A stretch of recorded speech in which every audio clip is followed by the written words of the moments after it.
Euskal Herriko iritzi publikoa oso anitza da, eta, oso zaila da, homogeneoa ez den zerbaiten inguruan analisi bat egitea, ezta? Baina bai garbi dagoena da, momentu honetan, behintzat esparru konkretu batean, ero guri interesatzen zaigun esparruan, anabasa handia dagoela, ezta? Nik bizido momentu honetan inoiz baino termino eta kontzeptu nahasketa handiagoa, ezta?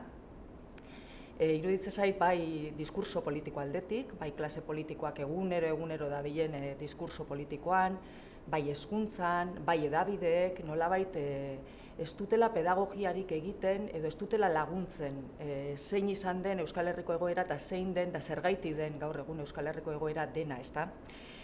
Eta gainera ausartuko nitzateke esatera termino batzuk desprestigiatu egin direla, edo termino batzuk oso argigarriak diren termino batzuk, gure egoera eta gure iragana ulertzeko, egin dira satanizatu moduan edo, ezta? Badirudi ezin direla termino horiek aipatu, ezta?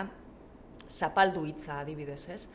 Gaur egun herri zapaldu bat garela esatea bera, badirudi ez dela politikoki zuzena, ero zapaldu hitza badela nahiko hitz bortitza, ero gogorra, ero zapaldu hitza erabilita ez dugula inor oso modan dagoen hitza, erabiltzearren seduzitzen, ezta?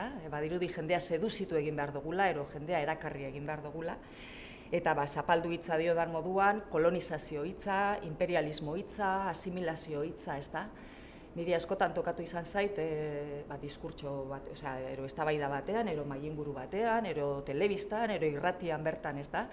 Erabiltzen dituzu termino batzuk eta badirudi argigorriak pizten direla, ezta? Eta bestalde batetik, iruditzen zait termino horiek erabili gabe nekez ulertu daitekela gaur egun, eta nekez azaldu daitekela gaur egun daukagun eta bizi izan dugun errealidadea, ezta?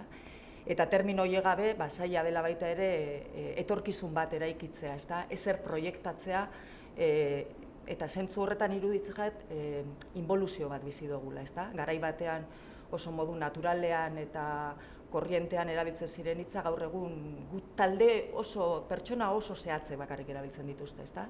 Eta nolabait diskurtso hegemonikoan ero daudenak zigortu egiten dituzte hitz horiek, ez? Eta alde horretatik berriro izteko apur bat iruditzen zait iritzi publikoak atzera pausu bat bizi duela baita ere. Nolabait pedagogiak ez duen ez laguntzen, terminoak ez duten ez laguntzen, oso fede honeko eta oso borondate honeko jende asko dago gure herrian, galduta dabilena. Galduta dabilena, seguruenik, hori, aipatu dudan termino dantza horrek, eta aipatzen dudan modan termino batzu desprestigiatu direla, modan jarri dira beste termino batzuk, eta igual jendeak ez daki, zeintzu diren termino horien esangura, ez da? Datorkit estatus politiko berria, ero zoru etikoa, ero badaude modan jarri diren baita beste hitz batzuk, ez da? Askotan jendeak ez daki zeintzu diren edukia zein den, baina eguneroko diskurtso politikoan eta eguneroko eztabaidetan oso ageri dauden terminoak dira, ezta? Orduan, bi gauza horiek diskurso politikoari dagokionez. Termino batzuk tabu bihurtu dira, ez da komeni terminoak erabiltzea, eta beste batzuk erabiltzen ari direnen esangura edo eduki zehatza ez dakigu zein den, ez?